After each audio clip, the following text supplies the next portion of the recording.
YouTube, welcome back. Joe's Reef. I got the rocks dry fit together, kind of where they naturally lock in. I'll show you. I'll shake this one. I mean, it's not gonna.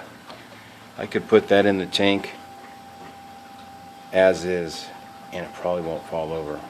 But I'm gonna use some epoxy and kind of lock the pieces together a little bit more permanent, just in case. I don't want anything to fall over and damage a coral or the tank or hit a fish or, you know, cause any kind of havoc in the tank. So I'm definitely going to wait and get some epoxy. And what I'm going to do is once they get locked together in the epoxy, I'm going to put I saved the little break off pieces that came in the box. You know, there's not much, but I'm going to bust these up with a hammer in a bag or something, and then turn them to a powder, and then put that powder in the epoxy. That way it's all going to be the same color as the rock. If it doesn't stick to the epoxy, then I also read online somewhere I can put after it dries, put silicone, 100% silicone on top of that.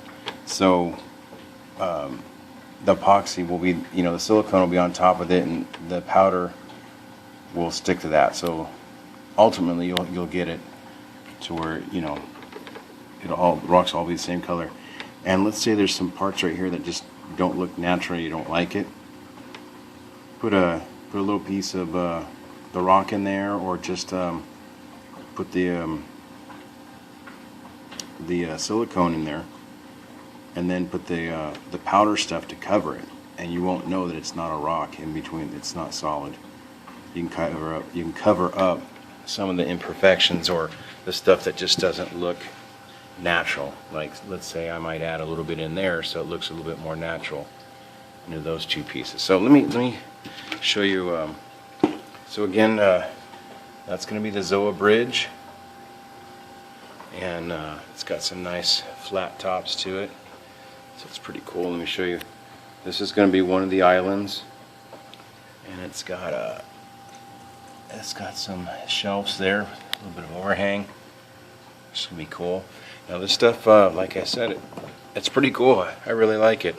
It's locked together as is, but this one right here is wobbly. So I'll put epoxy in there, and I'll epoxy it to this rock, and then I'll put it together that way. And then the top piece, it sits pretty solid. I mean, they could shake all of it, but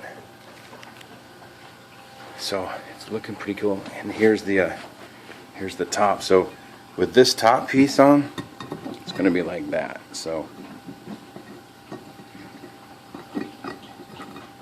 yes, it's wobbly on top. So what I'll have to do with this is probably, if you see right there that little button thing on the bottom, I may chip that off so it sits in there a little bit flatter, and then I'll drill the top right here.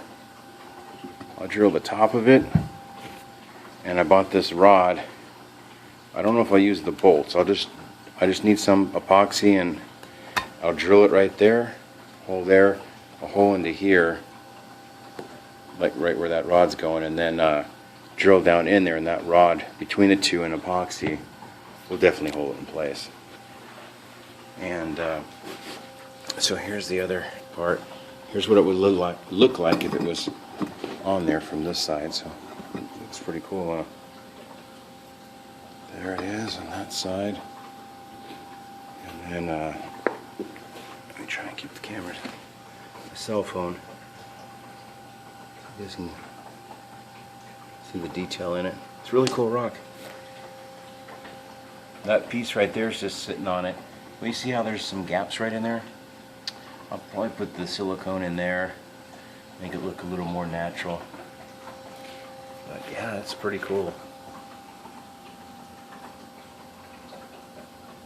On that side, with that plateau or that shelf rock on top of here, you can't tell on the camera, but it's 18 inches.